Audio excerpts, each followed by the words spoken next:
Okay. So, good morning, brothers and sisters. Okay. Before we will start the devotion, so let us pray first. Okay. All stand, please. Ibang klase to, basta. Okay, most gracious Heavenly Father, thank you so much for the great, wonderful day today. Thank you for your guidance and protection. Thank you for your love and your goodness, your mercy, and your grace. Thank you so much for sustaining our needs. Thank you for sustaining our grace, Lord God. Lord, we ask forgiveness, our sins, cleanse our mind, our heart. Thank you so much for everything, Lord God. Thank you for answered prayer. Lord, we are asked for my brother and sister. Today we are fellowship. Bless our service this morning and this afternoon, Lord God. Bless our pastor this day and his family. Lord, thank you so much for everything. In Jesus' name we pray. Amen. Okay, so bilis lang to, dalawang ano lang, I will give you some one verse and okay, only one verse. Saka yung may ano lang siya, may makas na ba? James 1, ano yung pinta? James 1, chapter 1, verse 2 and 4. James 1, 2 and 4. Okay? Yeah. Chapter 1, verse 2 and 4. Yep. So let us read together. James 1 and 4. 1 and 2? 2 and 4. 2 and 4. Chapter 1, verse 2 and 4. 2, 3, 4. Okay, let's read verse 2. My brethren, count joy for diverse temptations, knowing this that the time of your faith worketh patience. But take patience after perfect work, that ye may be perfect and entire not having. Okay, so mga kapatid, ang inaano dito nung sinasabi ng according to the Bible, King James, the value of trials, testing, and strengthening faith with verse like James 1 and 2 and 4. My brethren, count all joy when fall into diverse temptation. So, mga kapatid, ito po ang sinasabi na yung temptation, nahulog tayo sa mga tukso, yung mga temptation. So then, verse 3, nalalaman mo ito, yung sa Tagalog, pagsubok na yung pananampalataya ay gumawa ng pagtitiis. So, you know, we are a lot of trials in our life. So, like example, you know, the trials is like temptation, you know, like example, like for example, Brother Reden, you know, example ko lang Brother Reden. Si Brother Reden, kumbaga, di ba na ano niya ito kumbaga na testimony niya na maging backslider siya. So ano ang backslider ni Brother Reden, ang marami siyang temptation na may marami siyang inukuna dahil nag-backslide siya. So marami tayong mga temptation, brethren, sa like mga problema natin, yung financial support. Kaya tayo na yung yung faith natin doon na nawawala tayo sa church dahil yung kumbaga yung faith natin hindi yung genuine faith talaga na pero dito nagcha-church lang, yung pakitang tao, yung paglabas wala na, hindi ba nagpo-focus sa church. So maraming mga temptation, kumbaga yung sinasabi ng Bible na emphasize niya dito, yun ang testing trials, yung sinasabi niya dito. So diyan makikita yung strengthening faith, yung sinasabi dito ng James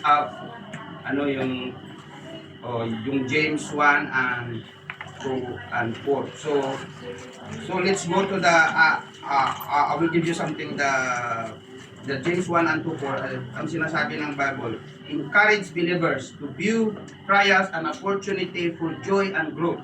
So kailangan natin mag-grow sa spiritually. Instead that when you encounter various trials, consider them joy because the testing of your faith produce perseverance. When perseverance has run its whole course, you will be perfect, complete, lacking nothing. Yun ang sinasabi niya ng James, ang ano niya, yung meaning niya ba? Alam niyo ba kung anong meaning ng perseverance? Yung faith, testing, and perseverance. The testing of faith through trials. Marami tayong mga trials sa buhay. So hindi lang pera, hindi lang also ang mga like family natin. So marami dito na mga like before when I first time in this Bible church, marami akong mga encouragement, mga na akala ko hindi na ako makipagpatuloy dito sa church dahil maraming yung mga encouragement na hindi ako Discouragement. discouragement. Sorry. Pinakaman. Dahil that time actually I was planning going to Canada. That time nagpaalam na ako kay Pastor, sabi ni Pastor, bakit ka alis doon, hindi ka pa nag-grow dito sa spiritual. Then that time na sabi ko, kung ano ang will ng Panginoon, doon ako. Sabi ni Pastor, huwag ko muna. Dami pala nag-pray na hindi ako muna umalis. Hindi pa ako nag-grow spiritually dahil may testimony before, I think narinig nyo na yan. So then after that, doon dami na ako mga ano, pero by the grace of God, medyo nag-grow na ako. Hindi pa naman totally na ano ko sa spiritually kasi almost 3 years pa lang ako dito na sa church. Pero nasip ko na yung family ko. Then, nasip ko na yung family ko. Almost broken family na ako dahil before the time na yun. So, I'm so glad, I'm so happy because, you know, God saved me and my family as well. So, that's why. And then, punta tayo guys sa church sa 1 Peter 1:7. Yung ang sinasabi na doon sa Peter 1:7. For let not that motivate that shall receive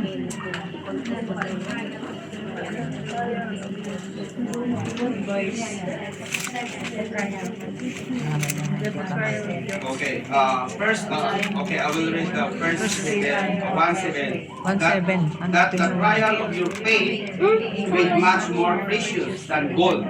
Yun ang sinasabi niya dito. 1:7. That perisheth through it be tried with fire, might be found into praise and honor and glory of the appearing of Jesus Christ. So yun ang pagsubok natin sa Panginoon, di ba? Yung ay marami dahil sa church dito, yung kailangan natin na yung genuine faith talaga kailangan natin. Hindi yung simbal tayo, paglabas natin wala na, di ba? Yung iba dito, kumbaga, pag after service, wala lang nagawa.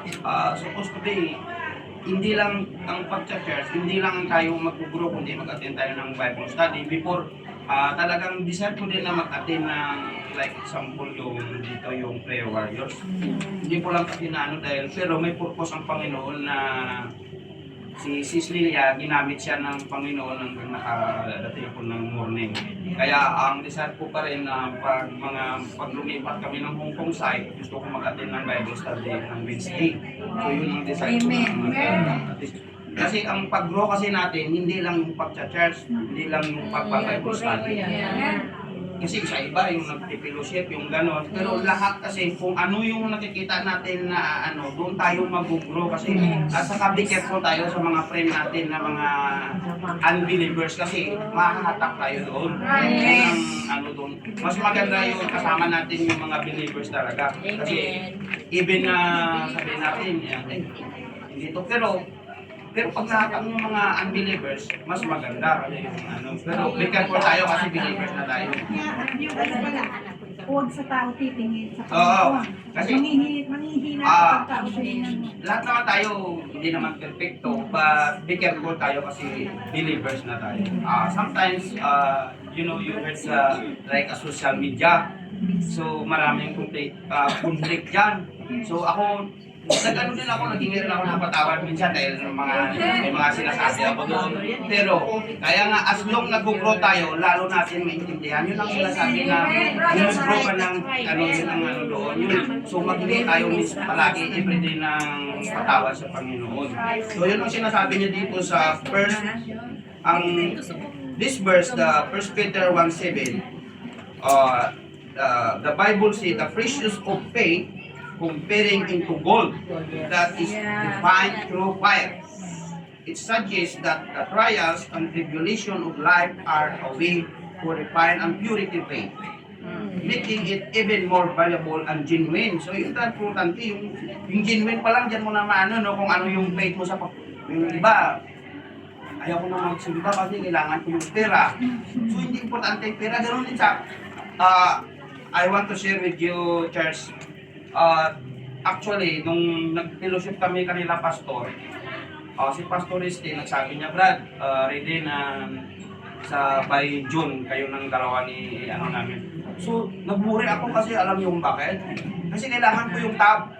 Pero hindi ako nag-worry na kung saan ako makahanap ng ano. Sabi ko, Pastor, sige, pinag-pray ko. So, after 3 days, dumating si Brother Redin, sabi niya, Brad, don't worry. Pero nagkaroon ako kay Brother Martin. Dumating, alam niyo, hindi ko na, na binayaran ko na yung sa Panginoon nag-provide. As well, nung, ko, sabi ko, thanks God, thank you, Pastor, na doon ko na, sabi ko, hindi mo na kailangan yung, kumbaga yung genuine faith mo, yung prayer mo talaga, intang talaga. Answer prayer talaga lahat yung mga, ko. Then doon yung, sabi na, Brother Redin, nagbayad ka na ng mo, ng yung 500 sa July 1. Sabi ko, hayaan mo na, magdarating na. Sabi ko, kulang kasi yung, actually, sahod ko, medyo, lang kasi, alam nyo na may mga bayaran, may utang pa ako sa Huwag talaga mawawala yun kasi may ginagawa ko ng bahay eh. Kasi before, nung unbeliever pa lang ako, waldas, inom, at saka sugal, at saka nakatulang. So kaya nauubos ako, nagkautang. Then after that, hindi na ako nakapagawa na ako ng bahay ng nanay ko sa asawa at saka anak ko, hindi. Ngayon ko lang napagawa this time. So ngayon, then, so I'm so happy, I'm so glad na nakita ko talaga yung ng Panginoon sa akin dahil nakita ko na grabe, umiba talaga yung ko dahil sabi ko, I'm so, yun ang sinasabi niya dito, yung genuine faith natin. Kaya, brethren, hayaan nyo yung mga financial support, kung ano man yung mga problema nyo.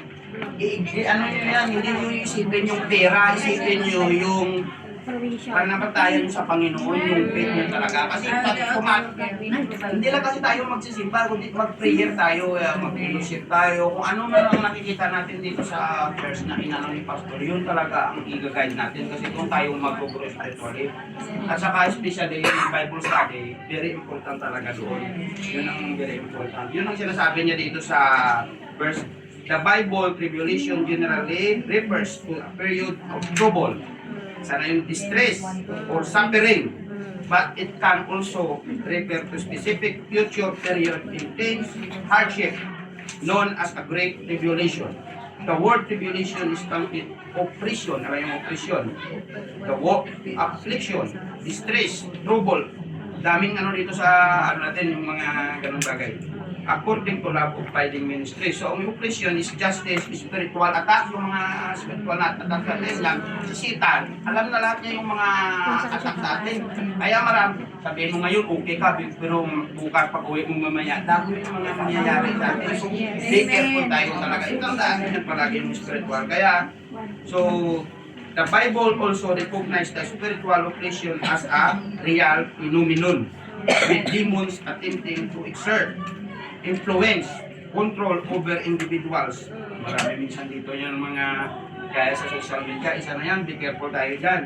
Kaya noon, nagbablog ako ngayon, hininto ko na. Hindi, totoo, kasi lalo tayong kasi sabi nila, ay magkapira ako dyan kaya may sahod ako. Pero totoo, Church, walang tayong pera doon kasi maraming mga hindi nyo alam na papasukin ni Sita na yung lahat. Email, please, oh. Totoo yun. Kaya nakita nyo yung vlog ko, wala na. Hindi, totoo yun. Wala ka ng Kaya, magic. wala nang magic. Hindi, sinasabi niya dito na spiritual growth and freedom in Christ Jesus ministry include confronting or demons, healing those are work of praise. Yan ang sinasabi yan dito. No? Kung kita mo yung si Job, yung sample lang kay Job, naubos lahat ng mga ano niya, basta yung fake niya sa Panginoon, grabe no. Bahala na, kaya sabi ni Brother Eden, bahala na mawala yung asawa ko, basta yung Panginoon ko. Realistic to oo yun, kasi gagamitin ng Panginoon yun. Alam nyo, may marami dito sa, iwan ko kung lahat eh. Ako, example, yung asawa ko, unbelievers, noon, mahilig yung asawa ko ito laki. Nagsisilos yung nakita na yung, parang gwapo naman ako nagsisilos. Kaya pag unbelievers talaga, yung ang pag-grow ng spiritual natin, hindi talaga wala. Hindi naman ako gwapo, bakit ka nag-believe? Hindi na silos kasi nasave ko sa doon sa pati yung anak ko may nag-receive God na sabi ko sa kanila na patuloy lang na mag-spiritual. Kasi alam na na church, trabaho ka lang. Yun ang doon. So, hindi lang just yung ang paghahanap, hindi lang tayo pinuship, hindi lang yung hindi tayo sa church, may pinuship naman, kain na naman. Pero yung ang pinakamaganda na natin, yung spiritual food natin, importante prayer. Yun. At saka palagi tayo maganda ng Bible study. At saka kung ano yung mga ministry dito na involved nyo na yung pinakamaganda. Thank you so much.